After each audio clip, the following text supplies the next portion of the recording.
Truly what needs to be revived is this, the Shastriya study of Itihasa Puranas. That is something that anybody and everybody can do. From the Varna perspective, there is no restriction there. So then knowledge is available there also, because Itihasa Puranas are also Dharmashastra. They have reformulated the Smriti teachings in a narrative format to make it more accessible. Dharma is for everybody. To gain knowledge about Dharma and to practice Dharma, nobody is excluded. Smriti is basically, they are very pragmatic in nature.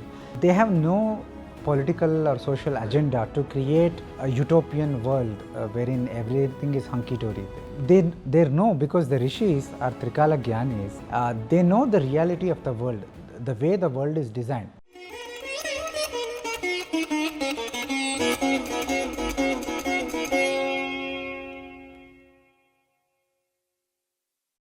So I think any discussion on Manusmriti, right, you always end up talking about this thing on Adhikari, and it also gets a lot of flack because of whatever restrictions are there on the on who is Adhikari and who is not. And I'm glad that you also dealt with that topic in some length in the book. So specifically, I think I wanted to spend some time on one part of the book where you have spoken about the Adhikara of Shudras and others in general. So I'll just read out that excerpt. So, you say that while the Shudras and others are ineligible to shastrically study Smritis in general, they can not only study Dharma on their own or seek instruction regarding Dharma through non-adhyapana means, they can also shastrically study those Smritis which begin with Atha as well as Itihasa Puranas, which are also Dharmashastras as they enunciate Dharma through the mediation of a Brahmana in the manner described in the Mahabharata. So, here I just wanted to you to elaborate that bit where you said that Smritis which begin with Atha. Wonderful question. Before that, I think it is also important to elaborate on other things. That paragraph is quite loaded with the Shastriya manner of Adhyayana, non-Shastriya manner of Adhyayana, and the question of Adhikara itself. So, as I mentioned, the Anubandha Chatushtaya, one of the element of that is a Adhikara. So, who is the intended audience? Who is the intended student for whom the text is there? And when it comes to Dharmashastra, I think I mentioned somewhere in the book, what is the notion or the type of the full implications of Adhikara itself means. So, I mentioned that there are three ways to understand the notion of Adhikara. First is the fitness to do Adhyayana. So, when I use the term Adhyayana, means the shastrically study Dharmashastra in general and the Smritis including the Manusmriti in particular. Second is fitness with respect to Adhyapana, that is the teaching of the text in a Shastriya format. Again, the stress is in the Shastriya format. And third is the fitness for practicing Dharma by gaining knowledge about Dharma. Now, here it is very important to understand the Adhyayana, that is shastrically study the text, is a very particular form of studying the text. It is to be distinguished from, say, reading of the text, like the way now we download Manusmriti PDF, Veda PDF and read them, either in translation or in original, does not matter. The way we read them, that is simple reading, or way we study these texts in, for example, university format or online classes, online courses. So, the Adhyayana, the Shastriya Adhyayana is very distinct from all of them. So, we have to understand that the notions of prohibition or restriction of who can study, who can, that is only applicable to Shastriya Adhyayana.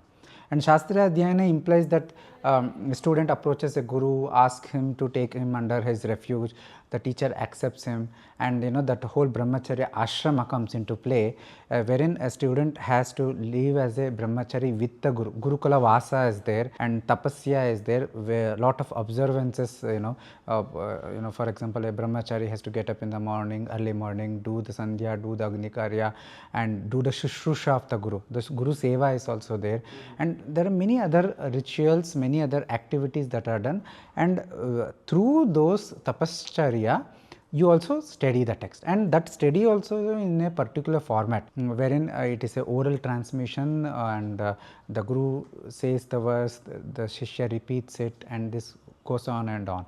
So, that is what is Adhyayana is, right. But so the Vachaspati Mishra and others have noted that such form of Adhyayana is also a sadhana in itself.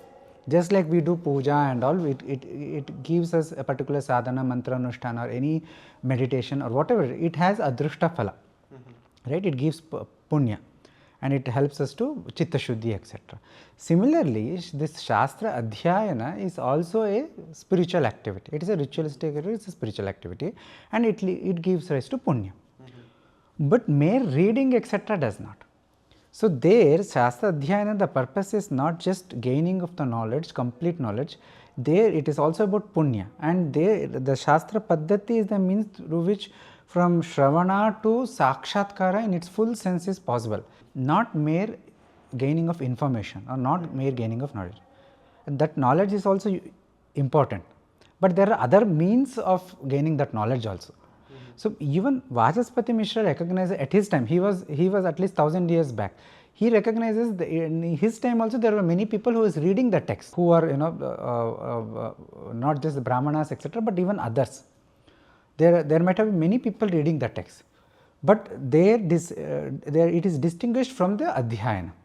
So, all the restrictions that we speak about, say Veda, in the case of Veda, this is very always controversy is the Veda Adhyayana is only for the Dvijas, it is not for others, and there also the same principle applies, that it is the Adhyayana in the Shastriya manner, not the reading or study for information knowledge in any non-Adhyayana format. So, that was never prohibited.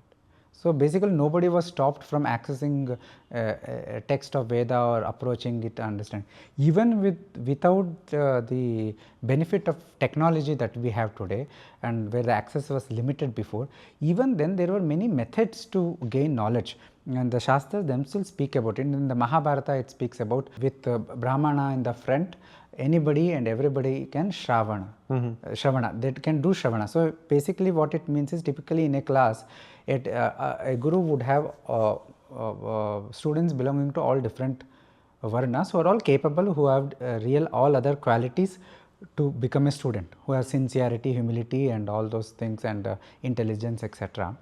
But with a Brahmana student at the front, these Itihasa, Puranas, etc. were shastrically transmitted. Others can listen and learn. So, they are also listening and learning, right. So, these are different methods the Shastra themselves gives, the Shastriya tradition itself gives, so that to disseminate knowledge to all the masses in the broadest possible sense. So, we have to understand where these prohibitions are coming. They are coming from a ritualistic perspective in a particular context.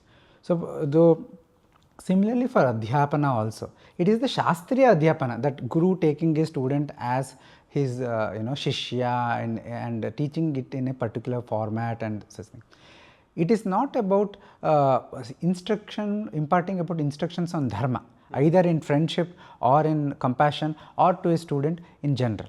So, the Dharmashastra is very clear in that there is, for example, prohibition for teaching the text in the textual literal that I mentioned, but there is no prohibition to teaching the meaning of the text without the actual reference to the text. That is, we all see even today all our acharyas giving pravachanas, etc. on Dharma and etc. They quote, for example, Sringeri Acharya quotes from Manusmriti, quotes from Bhagavad Gita. Similarly, Puri Acharya or any other Kathavachak, they all do that pravachana. They are also making the text accessible to others, right. But these are all non-Adhyayana formats. So, it was these formats that knowledge was disseminated to everybody of the masses, and the Dharma Jagrata, Dharma Jnana was imbibed in the whole of the masses. So, this Adhikaratva then has to be understood that way. Manusmriti, while it says that for the Shastriya format of study of Smritis is eligible for one who has done all the samskaras, from the Jata Karma and all those things to Upanayana, everything with mantras. They alone are eligible. So, but this is for Shastriya study, not for non-Adhyayana formats of study. And non-Adhyayana, and here also there is a debate whether this statement is only for Manusmriti or for Smritis in general. Some Shastrakara say that it is only for Manusmriti, but some like Vijnana Ishwara say that it is for all Smritis. And I find there is no reason to not take it as a general thing for all Smritis.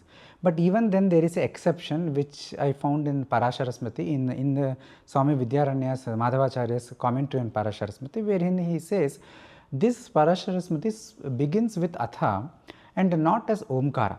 So because it begins with Atha, it is a Paurushaya Grantha, and there are no restrictions here. It can be taught to people of all Varnas, everybody can be taught. So there are other similar Smritis which begins with Atha, and not just Parashara Smriti, but also Ushana Smriti, Vasishta Smriti, and etc. For 3 or 4 Smritis, etc. So that means as per Swami Vidyaranya, all these Smritis can be taught to everybody.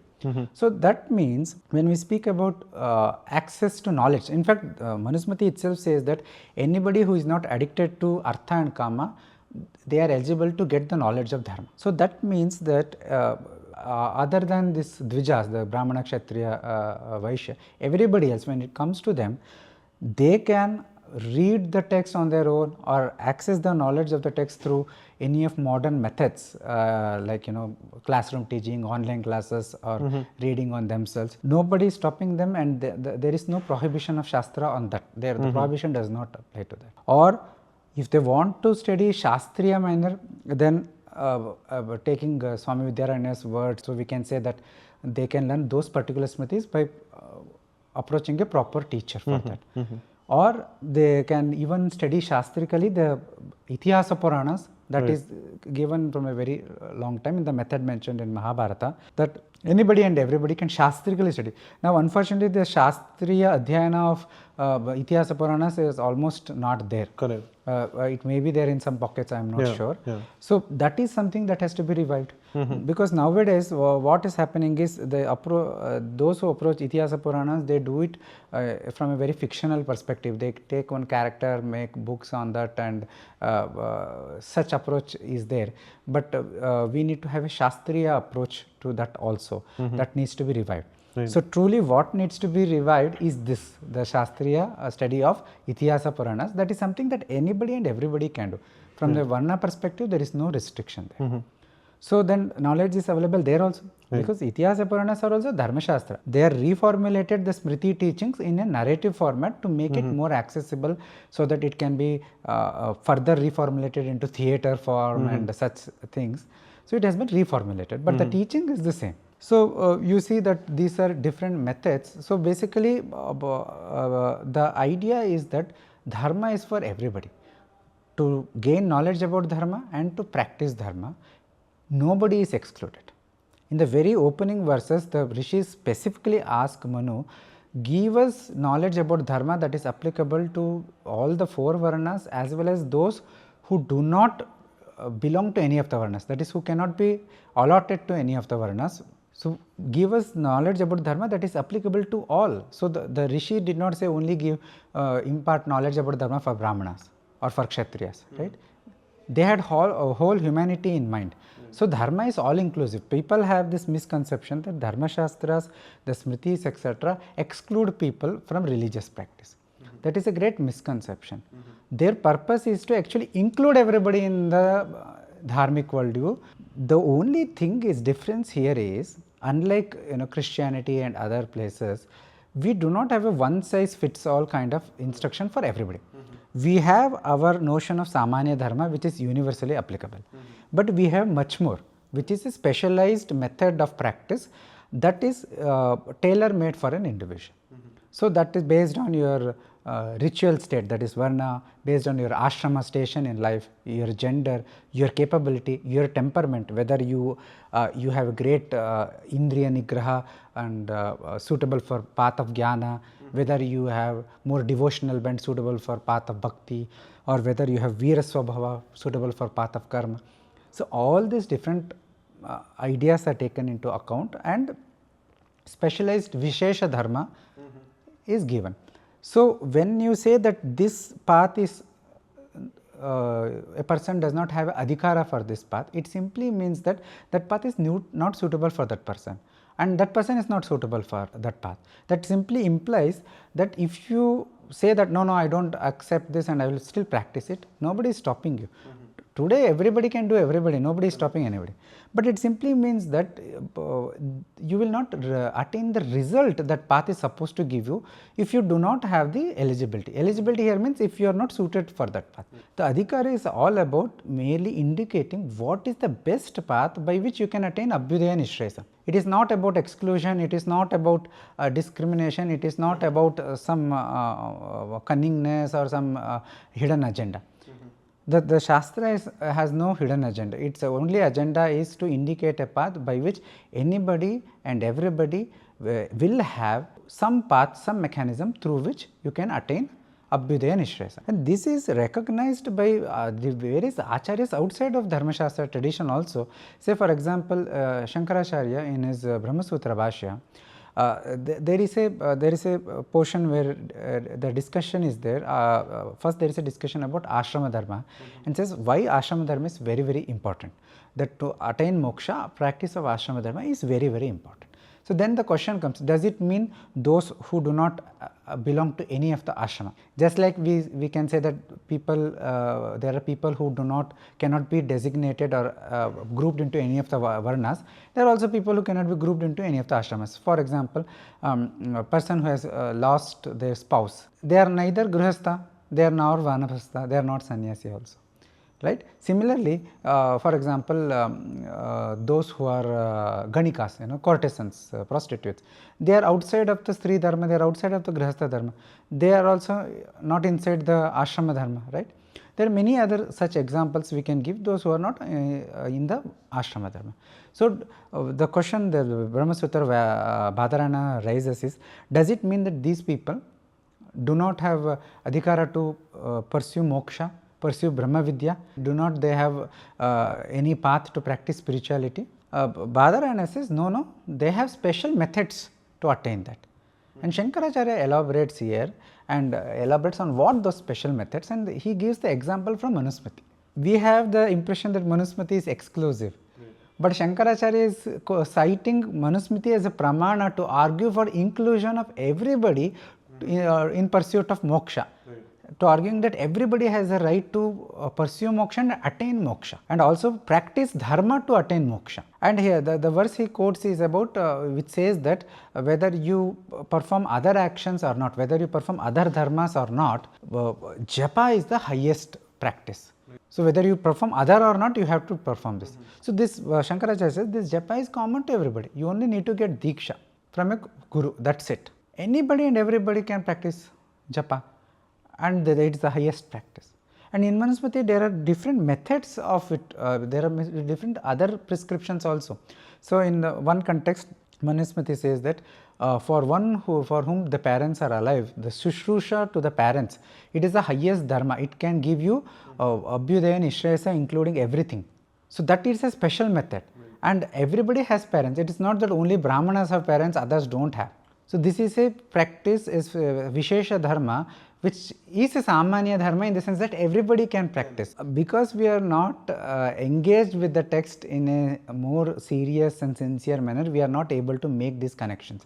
And Manusmriti at many places gives similar special methods, mechanisms of tapasya, of this, that, etc., wherein it shows that the purpose of Manusmriti is to indicate the practice which can give rise to Abbhyudaya Nischayasa. And in that sense it is all inclusive, because it is giving some method that is for everyone. If with this understanding, when you read those portions of the text which you find problematic, you will always be able to see some other explanation, some other context which is missed when we first read it. So, whether we still like it or not, it is a different issue. We may agree it, we may disagree it, because the language of the Manusmriti is such that some of the portions, the way it is posited, we find it problematic today. But that is hardly an objection, because it is a text of a very different times. The language used, the teacher would have assumed the certain level of understanding among the students. They could not have conceived that some 2000 years down the line or 3000 years down the line, we would have an internet day wherein we will cherry pick from translations and then make some comments. So a very good example is about that Nastri Swatantram Arhati.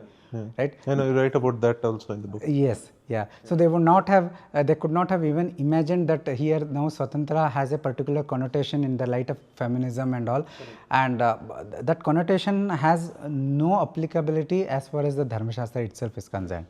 I think that's a very important part. Unless you engage with the text outside of all these preconceived biases, that's when you will discover also these nuances, that it is not as discriminatory as it is portrayed. And given like the examples you gave, it also addresses multiple stages of life and multiple situations, right? It is not something like you said, it's not something meant for like Brahmanas alone or anything like that. So we spoke about Adhikaris, we spoke about the accusations that we hear about Shudras, study of Manusmriti, right? Another piece, what you just spoke of, these are like mandatory rites of passage you have to go through whenever you speak of Manusmriti, right? So there is this whole question of women, like you said. So in the book, I think you have touched upon that at some length in a few pages, where you spoke about the whole notion around Stri Dharma, and you have also addressed this thing of which is today popular, where people say that we had Brahmavadinis as a category, so it was not like it was prohibited. So why is it that we can't do it now, kind of a thing? And you address that in some level, where you say that with Kali Yuga things have changed, and while in the past you might indeed have had Brahmavadinis and Sadyavadhus as categories, today perhaps most of them are Sadyavadhus. And then again you also say that it's not limited in that sense also. You also have other variations where, let's say, somebody who is very much oriented towards Vairagya, like an Akka Mahadevi, Mirabai, or I think you even give the example of Andal. So for them there is again a different sort of a path. And you also talk about like Nagaravadhus and the courtesan, sort of an example you gave. They again have a different path. So I think it's not correct to just look at it in that sort of a biased perspective, and it is important to engage. But specifically I wanted you to talk about that distinction you made between Brahmavadinis and Sadyavadhus in the Kali Yuga context. How do we process that? Excellent question. I think there is a lot of debate on this, Right. especially what Brahmavadini is. Even within the tradition, we have traditional acharyas and vidwans disagreeing on many of these ideas. Correct. So, for example, the question is who Brahmavadini is. There are two schools of thought. One is, of course, citing the Yamasmriti and I think it is Daksha Smriti or another Smriti. It speaks about those Smritis specifically say that the women can be understood in ritualistically as two groups, Brahmavadini and Sadyavadhu. The Brahmavadini had Upanayana, they had Veda Dhyana, and then they had their Vivaha, etc. Whereas the Sadyavadhu simply, they had somehow had a namesake ceremony of Upanayana just before marriage. And then in Manusmriti we have the statement that for women the Vivaha itself is Upanayana. So that is for Sadyavadhu. But in Yamasmriti it qualifies that statement by saying it was a practice in Purakalpa. That is what is a practice in olden previous kalpa, previous yuga or previous kalpa. Right. Some also take it that Purakalpa is merely a reference to olden times. It need not be previous kalpa. So these are different interpretations. Now the term Brahmavadini itself, there are two schools as I mentioned. One is this that accepts that this Upanayana etc. was there at some point in time. The other school that says that the Brahmavadini simply means the speaker about Brahman. The one is a knower of Brahman. It does not necessarily mean that one who has done Veda Dhyana. And that is also correct, because I have not come across any evidence which specifically speaks about even in Itihasa Puranas when people give reference to Gargi, Maitri, etc. There is no really evidence about they undergoing Upanayana, they are doing Veda Dhyana in the traditional sense, in the Shastriya sense of Veda Dhyana. And in the Smritis, in the Vedas, Smritis, etc., we do not even find, to the best of my knowledge, any Vidivakya which enjoins Upanayana, etc. for them. Rather, in the Manusmriti, there is, I mentioned about how for women, other samskaras are there, but Vivaha, instead of Upanayana, Vivaha itself is a sort of Upanayana for them, thereby basically excluding Veda Dhyana for them. So from this context, it shows that to become Brahmavadini, the knower of Brahman, you don't need to actually study the Veda Dhyana. You don't shastrically study Veda. There are other methods available. So that I've been mentioning again and again. There are many methods to same thing. So that is one school. So considering that the very diverse nature of these discussions and many different ideas, what again coming back to the central question, the purpose of studying Dharmashastra is not out of historical curiosity, that is simply without any utility. The purpose is to understand how those teachings are applicable today, how they can be contextualized today. So the question is, today should girls have Upanayana and do Veda Adhyayana or not? This is a question of Dharma. And I have given multiple interpretations there. I have mentioned multiple, for example, in Bhagavad Purana and many other places, it clearly says that the women etc. don't have Vedadhikara. And further it also speaks about, even Manusmriti speaks about this, that the primary dharma, the pradhana dharma, that is the pradhana means, again you have to keep in mind what I mean by pradhana dharma means the primary means, the main means by which a woman can attain Abbhyudaya Nischayasa is through Stri dharma, Pativrata dharma. There are other means, special means, but the primary means has its own special results. It is the shortest path. The other paths, if you are not eligible to this, say for example courtesans, they are outside Stri dharma. They have Samanya dharma, they have bhakti, but it is still, they are ineligible for the primary path that is given for women, right? So there are textual evidences for this. We have to make account for those evidences also.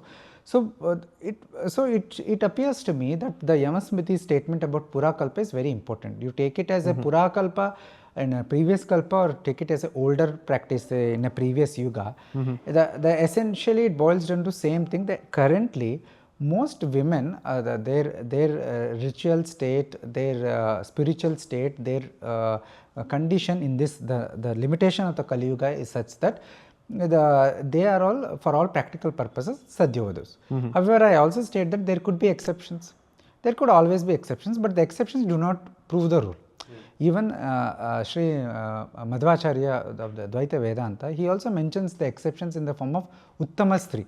And for that he mentions the Rishi Patnis, Devata Patnis, and similar case some exceptions exist among even humans etc. So there are exceptions, not the rule. So here it is not academic discussion, so it is not about discrimination or anything. Again the question boils down to, if I have a daughter, so I have to think about what is the best means for her to attain Abbhyudaya Nischayasa. I do not want to involve her in a method which is fruitless to her, right?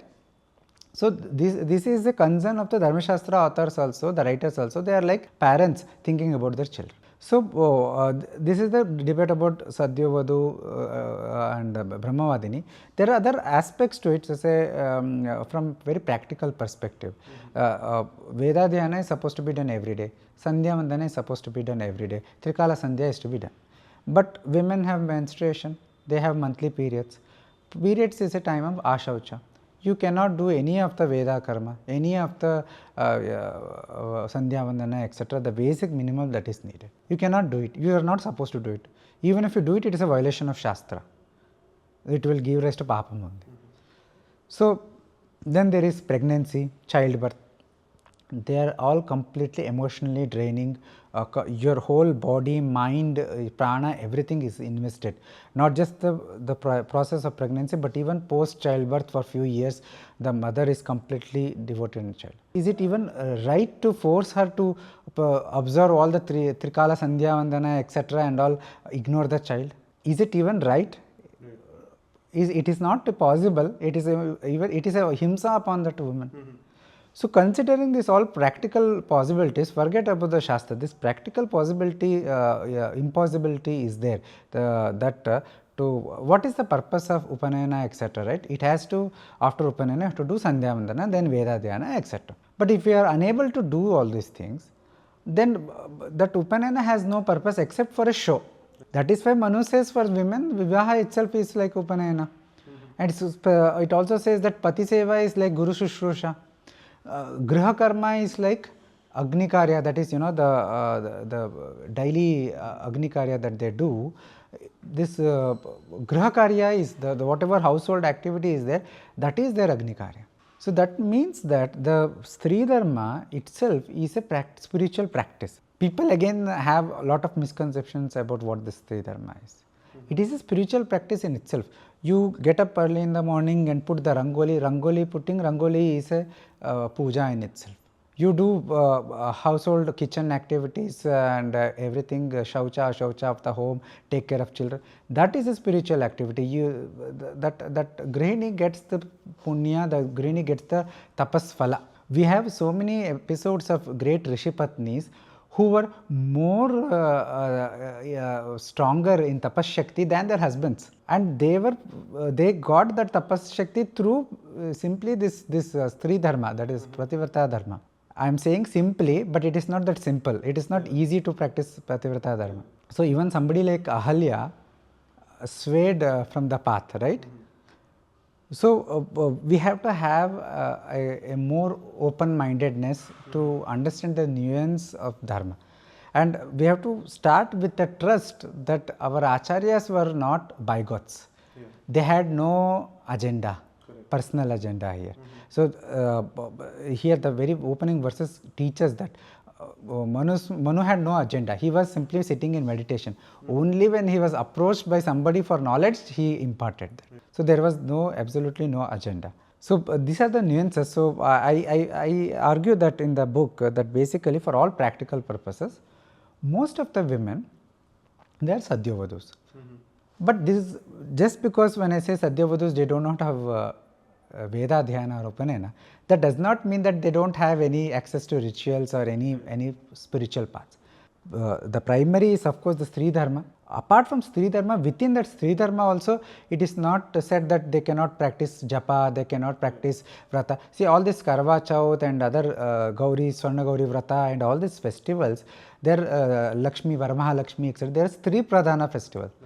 Now the current narrative is so problematic that whatever Stri Pradhana rituals are there, they criticize it why men are not doing, and whatever Purusha Pradhana rituals are there, they are criticizing that is why women are not. See, this is a problematic of applying the equality narrative on these issues. But we have Stri Pradhana rituals, we have Purusha Pradhana rituals. And recently in one of the talks, Sringeri Shankaracharya Swami Shri Vidishekara Bharati Swamigal, he mentioned how it was high time that we restart this for young girls also, a Upanayana like ritual system. Not the Upanayana, not the Gayatri, Upasana, etc., but a similar mantra diksha ritual when they are 80 years or some similar ages, so that they start the ritual practices quite early. They start the japa, etc. quite early. I can tell you from my own experience that my daughter is around 5.5 years, and from a very young age, at least when she was around 3 or something, we started her on practicing Nama Japa, Nama Mantra. Every day during night before sleeping, just few times it started. Now the number of times have increased. So Nama Mantra is among the most potent mantras, and everybody and anybody can do that. So it is things like that the Hindu parents have to inculcate. So rather than get into this, misleading debates, why women do not have Adhikara for Gayatri mantra and all. Those who are arguing, they may not even practice Gayatri, even if we say that it is there. But again, the misleading understanding of Adhikara is also a problem. I already mentioned that Adhikara means about the method or path by which you can attain the fruits of the path. So if the Shastra is saying that it is not there for somebody, then that means even if you chant it, you will not get that said fruit eventually. So you may have the feel good factor, you may feel that okay, all these traditions are outdated, now I am progressive, I have broken the tradition, and you may feel good about it. But eventually if you violate the Shastric recommendations, then you are not going to get the results, because the results are again karma phala idea comes. They are adrishta. We know that this method works, it gives a certain result only from the Shastra. So you cannot say that I will use the method that Shastra mentions, but I will not follow the stipulations or that the Shastra again mentions with respect to that practice, right? So the Stri Dharma, again the Shastric idea is about inclusion, giving a method for everybody, not exclusion. Right. So I think these are important conversations, but at the same time also difficult conversations for the current times, because we are quite charged with several other notions that prevail on us, right? So we spoke about the question of Adhikara in the context of Shudra's Adhyayana, of Smritis and Vedas also you spoke about it, and then the Stri Dharma question as well. But the most controversial one perhaps, I mean, we have spoken about Manusmriti for so long, but we didn't touch upon Varna at all. And it's also important to touch upon that for a brief while, because in the book, I think you have, apart from the appendix where you have dealt with in quite some detail, through the book as well in multiple places you have also touched upon this aspect. I think you keep emphasizing this in some of your own discourses where you talk about Varna, not just, I mean, typically we tend to look at Varna more in terms of professions and things like that, but you continue to emphasize a lot in the ritual aspect of Varna. And in the book, I think you also talk about Varna Devatas, Varna Abhimani Devatas and all that. So maybe you can speak about that for some time. Okay, wonderful. Very important question, because it's a very controversial question. And for a moment we will keep aside all this caste and other such confusions, and purely focus on the Shastriya term called Varna, right? So now the Bhagavad Gita is very important source which speaks about Guna Karma Vibhaga, and I have been engaging with this topic for almost a decade again now, and I firmly come from that school of thought which emphasizes on the Bhagavad Gita Guna Karma Vibhaga. I started the journey there, and it obviously for many people it makes sense, you know, Varna as a category of different temperaments, different gunas and different professions, karmas and all. That is basically a sociologist and a psychologist perspective. But again and again, it is inevitable if you are a student of Shastra to come across very strongly the notion about Varna by birth also. So everybody knows that these references are there. Those who say that these references are not there or they are misrepresented, etc., they are actually being dishonest to the text. So you cannot uphold only one verse from Gita and ignore rest of the Shastra tradition. So a true approach to Shastra, a genuine honest approach, is that you don't reject anything, but rather try to arrive at a more comprehensive and wholesome view that tries to take into account all the different dimensions of it. So it was then that I slowly realized that there is much more to it. There is one camp which speaks about Varna by birth or Janma, the other camp which speaks about Varna as guna categories, and yet another camp which speaks about Varna as a professional category. But there is something that is being missed in this whole discourse. So obviously when we speak about Varna by Janma, the superficial or the first glance understanding, prima facie understanding is that we are simply saying that if you belong to some family, that is a designation. It is merely a designation of birth, accident of birth. That is what is the understanding. Therefore, it is often rejected as problematic. But when we study the Shastras, the kind of, for example, in Manusmriti and other places also, the kind of underlying assumptions, the underlying philosophy that is there, Varna, goes much more beyond. Go back to the Upanishads, go back to the Vedas themselves. In the Purusha Sukta, for example, the Varna, the Brahmana, Kshatriya, etc. is spoken in the context of a yajna, not in the context of profession, not in the context of guna, etc., but it is in the context of yajna. And Purusha Sukta is not the only place. Continuously throughout the Vedas, in the Samhitas, Brahmanas, Aranyakas, Upanishads, in a ritual context, the categories of Brahmana, Kshatriya, etc. have been repeatedly mentioned. And there I found that in some of the Brahmana Aranyakas, as well as especially in the Brihadaranyaka, there is a very elaborate mention about the notion of Varna Devata. Basically, I have quoted all this in detail in the book. The Brihadaranyaka Upanishad speaks about how Prajapati himself manifested as Agni among the Devatas and as a Brahmana among the humans. So, Agni is the Brahmana among the Devatas and humans Brahmana among humans. Later, it manifested as Indradi Devatas among the Devatas who are considered as Kshatriya Devata or Kshatriya Abhimani Devata. That is, they are the Abhimani Devata of a Varna. Abhimani Devata means a Devata who self-identifies with that Varna category. And these Indradi Devatas, they manifested the human Kshatriya Varna, so on and so forth.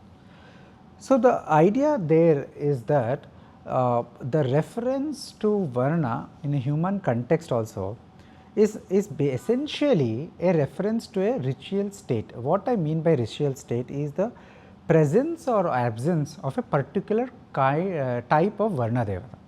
And this is distinct from other forms that we hear. For example, in Bhagavad Gita, Krishna says, I live in the Hridaya of all beings. Here it is not about Varna. Bhagavan lives in the Hridaya of all beings. Humans, animals, plants, doesn't matter. Likewise, the Upanishad speaks about Angushta Matra Purusha, the Purusha who lives in the cave of the heart and having a length of only our thumb. So, this is again not about Varna Devata. So, this is for everybody. But this Varna Devata is the essence of a Varna. It is very something unique, and it is not same. There are different types of Devata essence present in different people, and that determines the Varna of a person. So, when it is said that somebody is a Brahmana, it is what is actually being said is that there is a presence of the Brahmana, the Prajapati Brahma essence of that Prajapati Brahma in the person, and this presence requires it determines the ritual state of a person. It determines the what is the special dharma mechanism that the person has to adopt for Abhyudaya Nischayasa. That determines the kind of lifestyle that person has to adopt, which can manifest that essence in the more fully. So, all the samskaras, all this Varna Dharma that Shastra mentioned, it is the purpose is to help in manifesting that Varna Devata who is in a potential condition.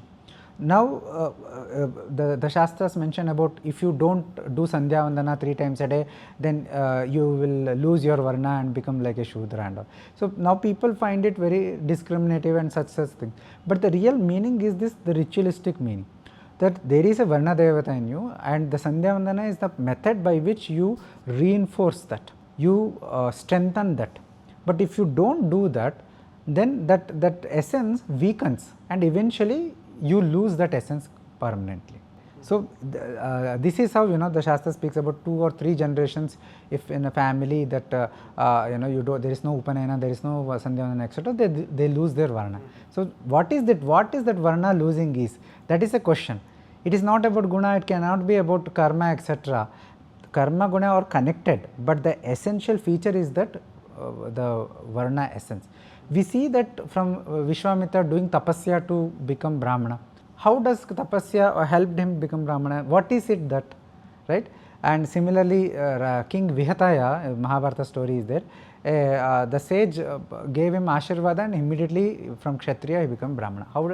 What is that becoming Brahmana means? That is the question. So, this is the answer. And how does one attain this Varna Devata? There are exceptional cases like Vishwamitra and Vihataya, etc. But what is the predominant method to obtain it? It is through lineage. So, just like we have genetic inheritance, just like we have modern science speaks about genetic inheritance and all, this is a ritualistic inheritance that also happens through lineage. So, that is what the Manusmriti etc. means when it says that when the father is a Brahmana, mother is a Brahmana, or father is a Kshatriya, mother is a Kshatriya, and the children are also that Varna. It is not simply a designation, it is speaking about deeper ritualistic aspect of the presence of the Varna Devata which is transmitted. So, and that presence of Varna Devata implies that to retain that, to strengthen that, reinforce that, to make it more manifest, then you have to lead a certain way of life, and that is what Swadharma is. and you need to cultivate and retain certain temperaments, and that is what guna is, right? And the more you are able to practice that, more stronger that essence will be, and that will make you eligible to practice certain certain dharma practices even more. That is, for example, the Brahmana dharma naming the Veda Dhyana, Veda Adhyapana, and Yajana, that is doing big yagyas, etc. The more the Varna Devata is stronger in you, better you are as a performer of the yagya, and more better the results of that yagya is. You see, everything is connected. It is a ritualistic way of life. Right. So, you remove the ritualistic part, the everything does not stop making sense. Then that vacuum is filled with all forms of narrative about discrimination and other forms of agenda, which is actually not the perception of the Dharmashastra. So, it is even when in the 10th chapter you find many ninda vakyas, what they call, with respect to those who do not belong to 4 varnas, or those who are children of parents having different varnas. There it is again has been cherry picked a lot, but the context of all these ninda vakyas, see, we have this arthavadas, ninda vakyas as well as prashamsa vakyas, they are all arthavadas, like they are not to be taken literally, but they are used, the praise or prohibition, they are used to indicate something. Here in this case, the indication is about the ritualistic state, that if the father and the mother have different varna devatas, the duties, the special mechanism of the child will be little bit distinct from both the father and the mother. It will not be the same. The Varna Devata also manifestation will be difficult. So, these are all many issues that come. From that context, these are the Ninda is there, so that people try to keep in mind the ritualistic aspect also when marrying. That's it. That is a ritualistic duty aspect. So, the Ninda Vakyas should not be taken literally, should not be given too much importance. Their importance is only from a ritualistic perspective, that what is a better practice from a ritualistic perspective. That's it. So, we have to have this form of nuanced approach to the text. Varna is very controversial. I understand that even these words could be misinterpreted. So, my request is to people to go read the book, reflect upon it, and try to be open-hearted, open-minded, and see that there is a ritualistic reason. Now, if you are a Nastika, you will say that all these are just merely superstition and merely created narratives, and then I have no response to that. That is fine, that is your way of thinking. I cannot, it's not my job to convince anybody. But if somebody is truly interested in the Dharmashastra, in our and this Varna is not just about Manusmriti or any other Smritis. The Varna, the Brahmana, etc. is there in the Upanishads, in the Vedas.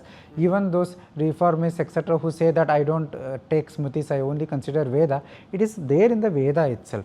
So, if you then have to give Pramana, take Veda as Pramana, then you have to understand these concepts.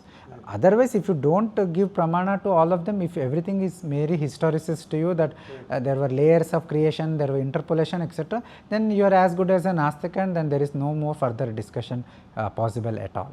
Yeah, I think like you said, these are controversial and also quite contentious. So, even though let us say after 3-4 decades, I am sure these questions, these debates and discussions will go on.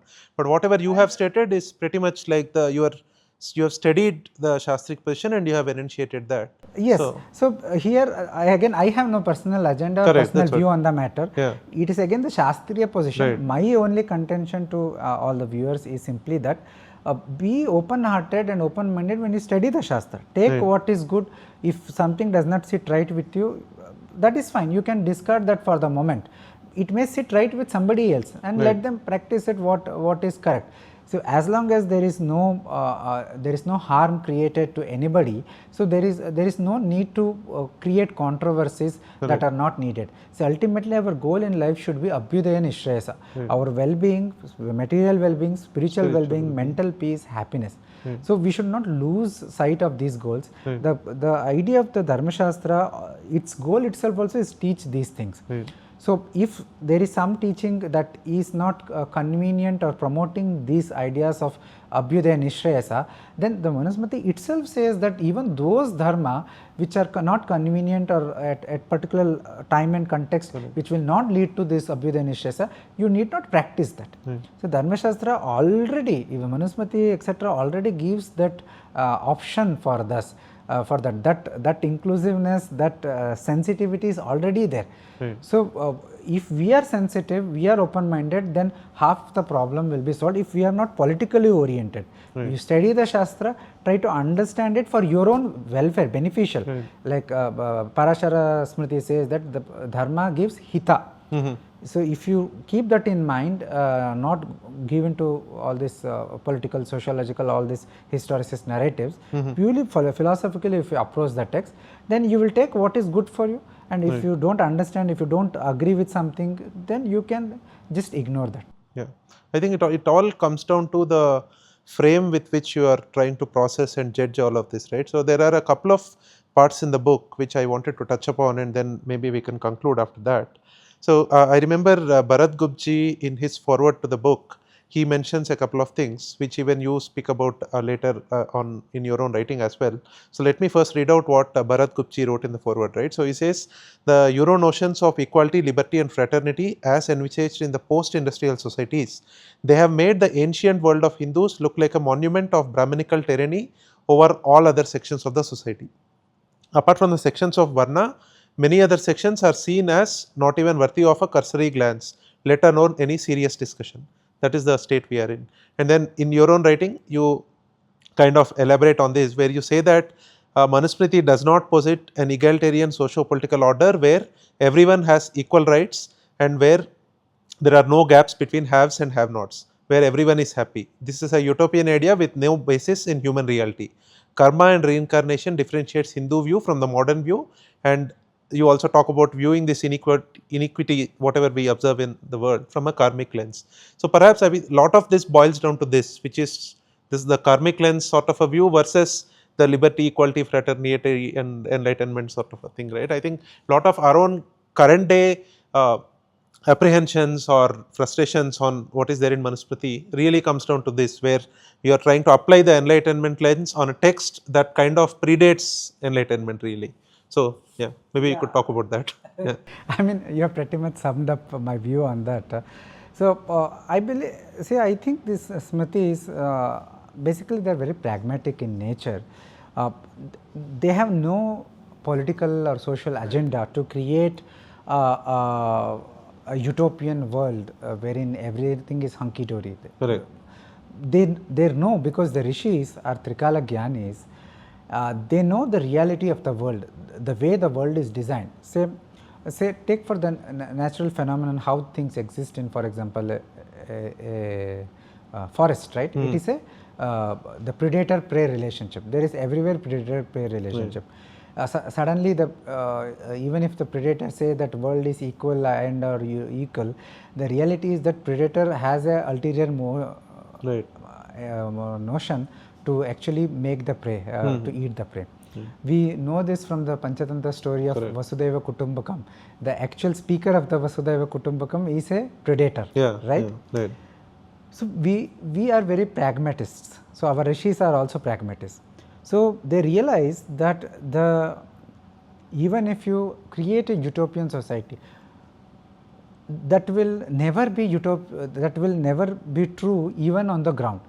So, now we have in a geopolitical context, the world, we have all these rules based order, world order and all, but it is actually a certain superpower in the West making others as their vassal state, right? It is as simple as that, to put it very simply. So, with this knowledge we have to understand that by nature, see another thing that we see in the jungle etc. is that violence is very embedded in the nature, not just jungle, in our own life. Can we stop illness? Despite all the medical advances, can we stop death? Can we stop violence? Can we stop?